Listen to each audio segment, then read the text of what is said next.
며느리와 함께 미용실에 갔는데 원장이 준 쪽지를 본 순간 경악을 하고 도망쳤습니다. 그 쪽지에는 믿을 수 없는 내용이 적혀 있었거든요. 3년 동안 함께 살았던 며느리가 사실은 사기꾼이었다는 내용이었어요. 오늘 여러분께 들려드릴 이야기는 정말 믿기 힘든 일이에요. 제 며느리 한지수와 관련된 충격적인 사연이거든요. 지금 생각해도 온몸에 소름이 돋을 정도예요. 그날은 평범한 화요일 아침이었어요.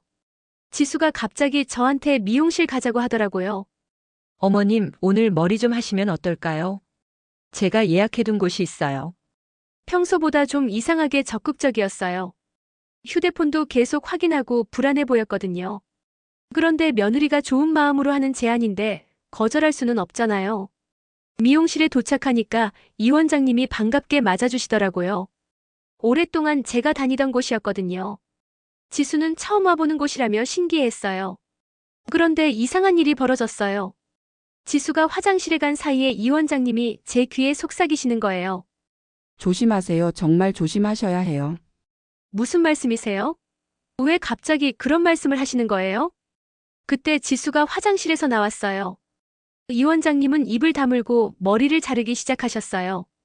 분위기가 묘하게 긴장됐어요.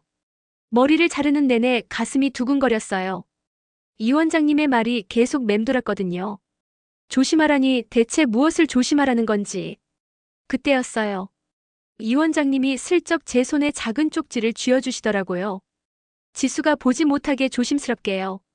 제 심장이 미친 듯이 뛰기 시작했어요. 쪽지를 펼쳐보는 순간 정말 충격을 받았어요. 한지수 씨를 조심하세요. 그 사람은 당신 아들의 재산만 노리고 있어요. 계획적으로 접근한 거예요. 과거에도 비슷한 일을 여러 번 했다고 들었어요. 증거가 있으니 연락 주세요. 쪽지를 읽는 순간 온몸이 얼어붙었어요. 이게 무슨 소리야? 설마 우리 지수가 그런 사람일 리 없어. 하지만 이 원장님이 거짓말을 할 이유도 없잖아요. 머릿속이 하얘졌어요. 숨도 제대로 쉬어지지 않았어요. 지수가 옆에서 웃으며 이야기하고 있는데 그 모든 게 가짜로 보이기 시작했어요. 그 따뜻한 미소도 상냥한 말투도 모든 게 연기 같았어요.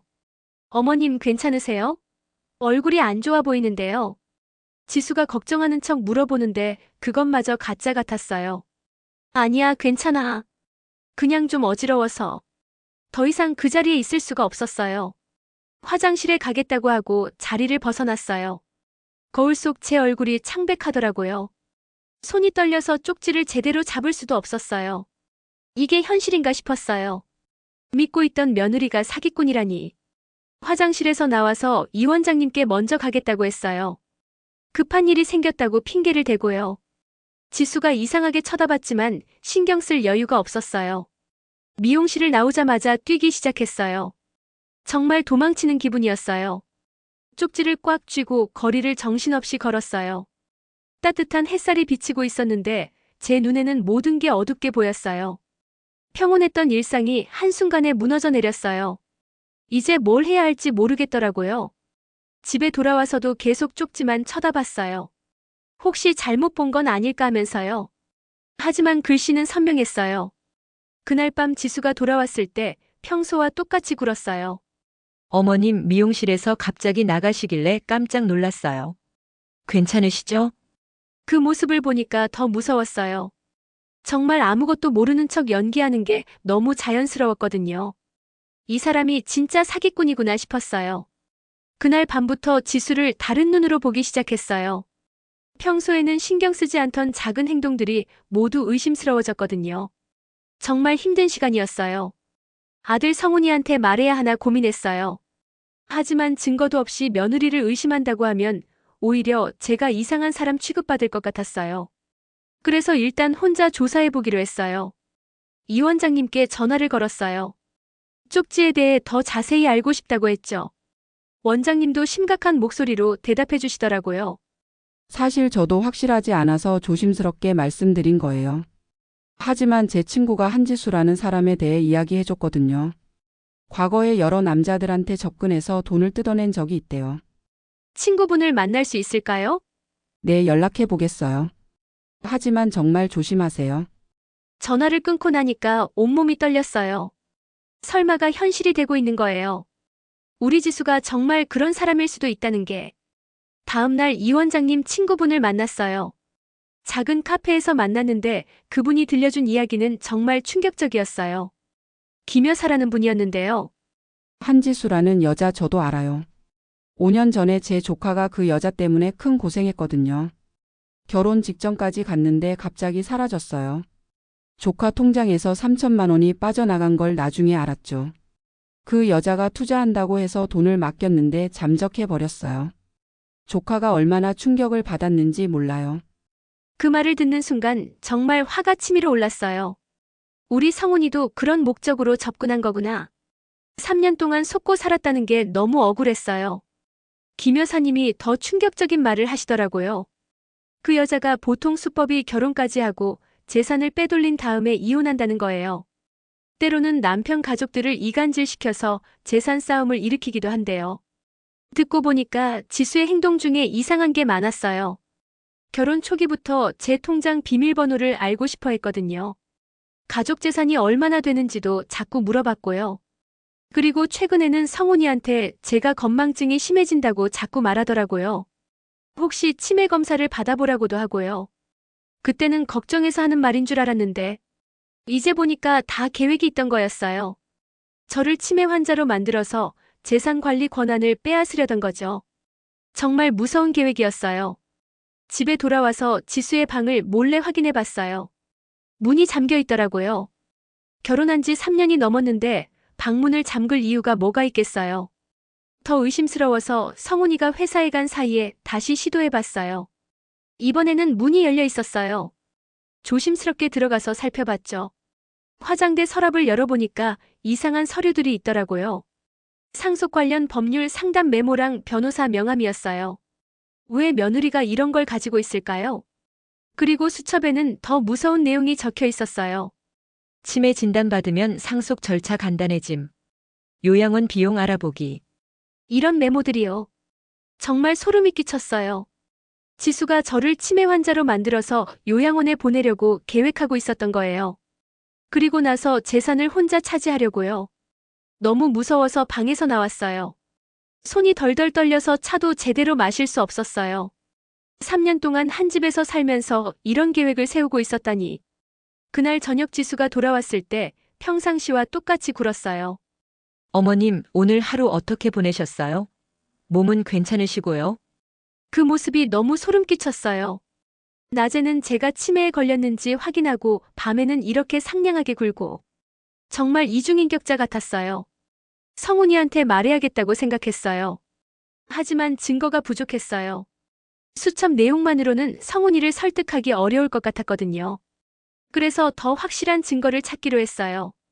지수의 과거를 더 자세히 조사해보기로 한 거죠. 김 여사님께 다시 연락해서 도움을 청했어요. 김 여사님이 정말 많은 도움을 주셨어요. 지수의 과거를 파헤치기 위해 여러 사람들을 수소문해 주셨거든요.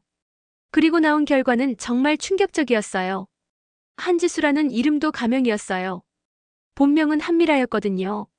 이미 여러 번 이름을 바꿔가면서 사기를 쳐왔던 거예요. 김 여사님이 찾아낸 자료들을 보여주시더라고요. 지난 10년 동안 최소 7명의 남자들을 상대로 사기를 쳤다는 거예요. 수법도 거의 비슷했고요. 첫 번째는 의사였어요. 결혼 약속까지 하고 5천만 원을 가지고 도망갔대요. 두 번째는 사업가였는데 1억을 가져갔고요.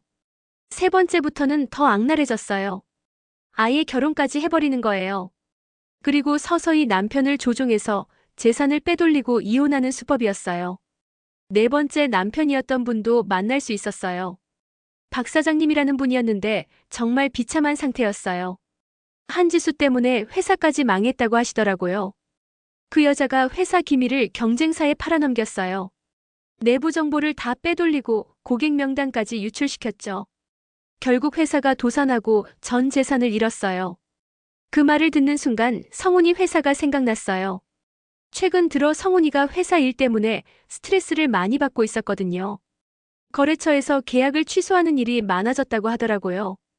혹시 지수가 성훈이 회사 정보도 빼돌리고 있는 건 아닐까 싶었어요.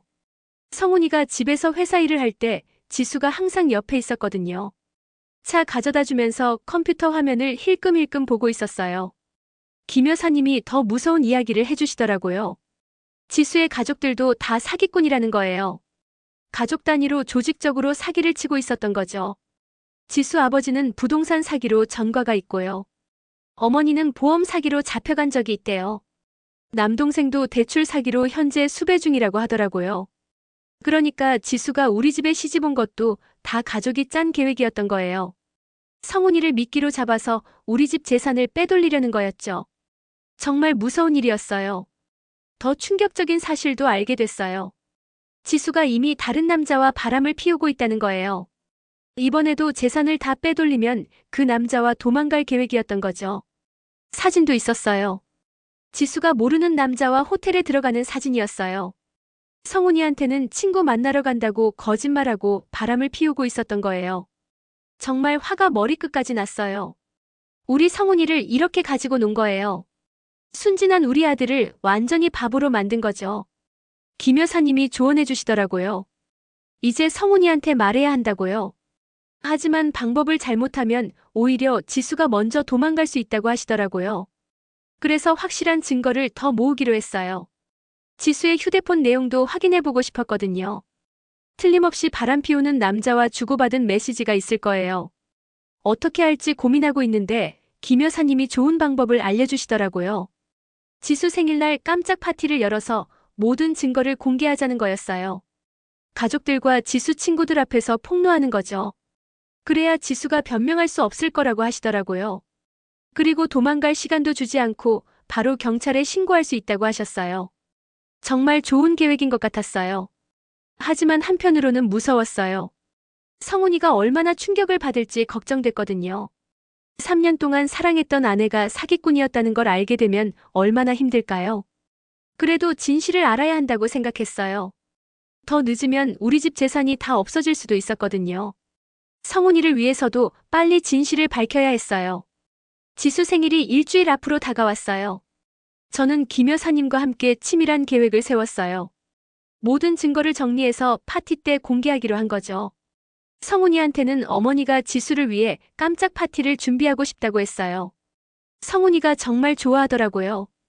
엄마, 지수가 정말 기뻐할 것 같아요. 친구들도 많이 불러달라고 했어요. 지수 대학 동창들이랑 직장 동료들 연락처를 달라고 했죠. 성훈이가 순진하게 다 알려줬어요. 김 여사님이 전문가를 소개해 주셨어요. 지수 휴대폰을 해킹해서 메시지 내용을 빼낼 수 있는 분이었어요. 정말 충격적인 내용들이 나왔어요. 바람 피우는 남자와 주고받은 메시지들이 끝도 없이 나왔어요. 성훈이를 바보라고 욕하는 내용도 있었고요. 재산 빼돌리는 계획을 상세하게 논의한 대화도 있었어요. 오빠 통장에서 돈 빼내는 방법 알아냈어.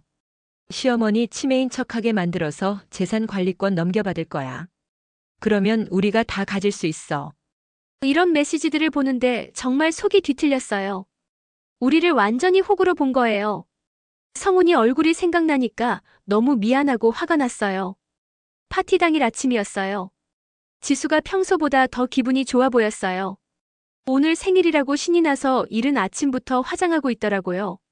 어머님 정말 고마워요. 이렇게 파티까지 준비해 주시고. 저 정말 감동이에요. 그 모습을 보니까 더 화가 났어요. 마지막까지 연기하고 있는 거예요. 오늘 밤이면 모든 게 끝날 텐데. 오후부터 손님들이 하나둘 도착하기 시작했어요. 지수 친구들이 먼저 왔고 성훈이 친구들도 왔어요. 지수가 정말 신이 나서 인사하고 다니더라고요. 김 여사님도 제 친구라고 소개하면서 초대했어요. 지수는 처음 보는 분이라며 인사를 했죠. 김 여사님이 의미심장한 눈빛으로 지수를 바라보시더라고요. 파티가 시작되고 케이크를 자를 시간이 됐어요. 저는 마이크를 잡고 인사말을 시작했어요. 모든 게 시작되는 순간이었어요. 여러분, 오늘 우리 며느리 지수 생일에 와주셔서 정말 감사해요. 지수가 우리 집에 온 지 벌써 3년이 됐네요. 정말 많은 일이 있었어요. 지수가 환하게 웃으며 박수를 치고 있었어요. 성훈이도 행복한 표정으로 아내를 바라보고 있었고요. 곧 그 표정들이 모두 바뀔 텐데. 오늘은 지수에게 특별한 선물을 준비했어요. 모두 함께 보시죠. 그렇게 말하면서 준비해둔 노트북을 켰어요. 대형 TV에 연결해서 모든 사람이 볼 수 있게 했죠. 지수가 궁금하다는 표정으로 화면을 바라봤어요. 첫 번째로 나온 건 지수의 과거 사진들이었어요. 다른 남자들과 찍은 사진들이 하나씩 나타났어요. 지수 얼굴이 점점 하얘지기 시작했어요. 이게 뭐예요? 왜 갑자기 이런 사진들을? 지수가 당황하며 물어봤지만 저는 계속했어요. 두 번째로 나온 건 지수의 실명이었어요. 한미라라는 본명과 함께 전과 기록이 나타났어요. 사기, 횡령, 문서 위조. 지수의 범죄 기록이 하나씩 공개됐어요. 손님들이 웅성거리기 시작했어요. 이건 누명이에요. 저는 그런 사람이 아니에요. 지수가 소리를 지르며 부인했지만 소용없었어요. 세 번째로 나온 건 지수가 바람 피우는 남자와 찍은 사진들이었어요. 호텔에 들어가는 모습부터 키스하는 장면까지. 성훈이 얼굴이 완전히 굳었어요. 믿을 수 없다는 표정으로 화면을 바라보고 있었어요. 지수는 이제 완전히 패닉 상태가 됐어요. 마지막으로 휴대폰 메시지 내용이 공개됐어요. 성훈이와 저를 욕하는 내용들이 하나씩 나타났어요. 재산을 빼돌리려는 계획도 모두 공개됐어요. 그 순간 파티장은 완전히 조용해졌어요.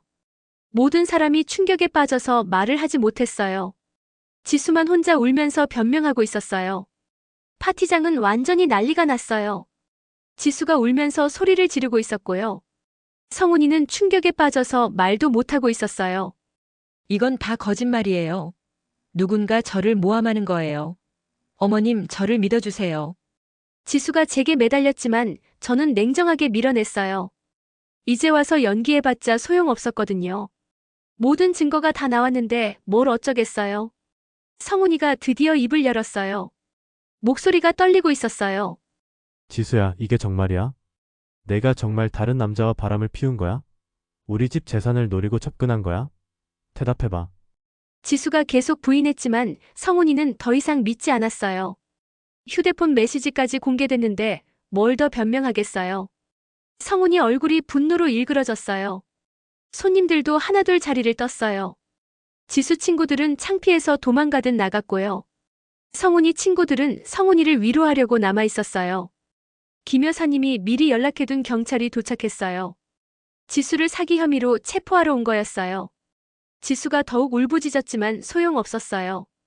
저는 아니에요. 억울해요. 믿어주세요. 하지만 증거가 너무 확실했어요. 경찰도 이미 지수에 대해 알고 있었더라고요. 다른 피해자들이 신고를 해둔 상태였거든요. 지수가 수갑을 차고 끌려가는 모습을 보니까 좀 복잡했어요. 3년 동안 며느리로 지내면서 정이 들었는데 이렇게 끝나니까요. 하지만 후회하지는 않았어요. 성훈이가 며칠 동안 충격에서 헤어나지 못했어요. 회사도 나가지 않고 집에만 있으면서 술만 마셨어요. 저도 마음이 아팠지만 어쩔 수 없었어요. 일주일 후에 성훈이가 저한테 와서 사과했어요. 엄마, 죄송해요. 엄마 말을 믿지 않아서 정말 죄송해요.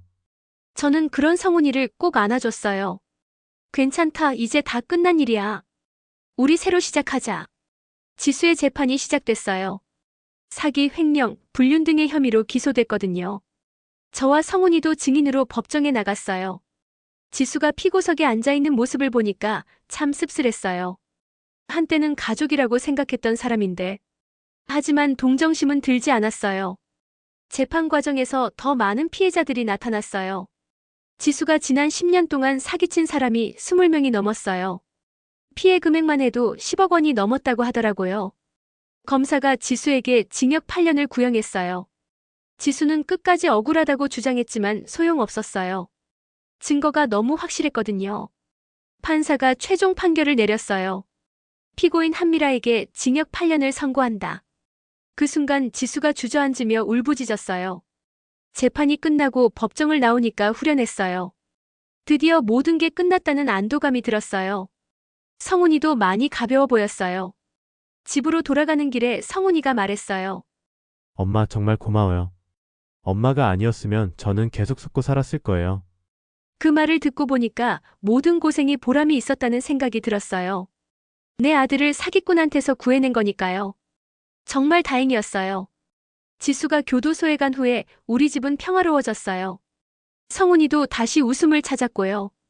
회사 일도 열심히 하기 시작했어요.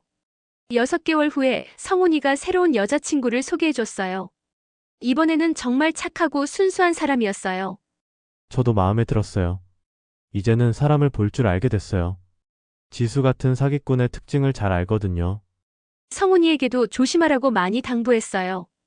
가끔 지수 생각이 나기도 해요. 교도소에서 어떻게 지내고 있을까 싶어서요. 하지만 자업자득이라고 생각해요. 김 여사님과는 지금도 자주 만나요. 비슷한 피해를 당한 다른 사람들을 도와주고 있거든요. 사기꾼들을 잡는 일에 도움을 주고 있어요. 제 경험이 다른 사람들에게 도움이 됐으면 좋겠어요. 사기꾼들은 정말 교묘하게 접근하거든요. 항상 조심해야 해요. 특히 며느리나 사위를 들릴 때는 더욱 신중해야 해요.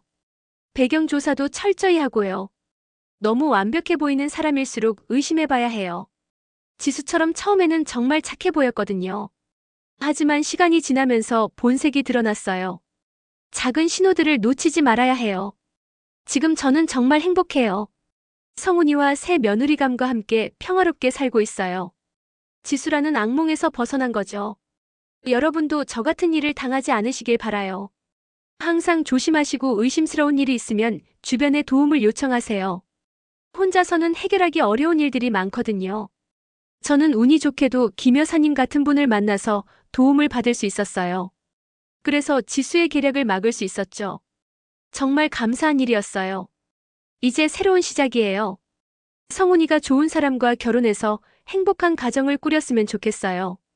저도 남은 인생을 평화롭게 보내고 싶어요. 지수 같은 사기꾼들이 더 이상 사람들을 속이지 못했으면 좋겠어요. 법도 더 엄하게 처벌해야 한다고 생각해요. 피해자들의 고통이 너무 크거든요. 마지막으로 한 가지 말씀드리고 싶어요. 가족이라고 무조건 믿지는 마세요. 특히 재산 문제가 걸려 있을 때는 더욱 조심하세요. 저처럼 미용실에서 우연히 경고를 받을 수도 있지만 그런 행운이 항상 있는 건 아니에요. 평소에 작은 신호들을 놓치지 말고 의심스러운 일이 있으면 반드시 확인해 보세요. 여러분의 소중한 가족과 재산을 지키시길 바라요. 저 같은 일을 당하지 마시고 항상 행복하시길 바랍니다. 감사합니다.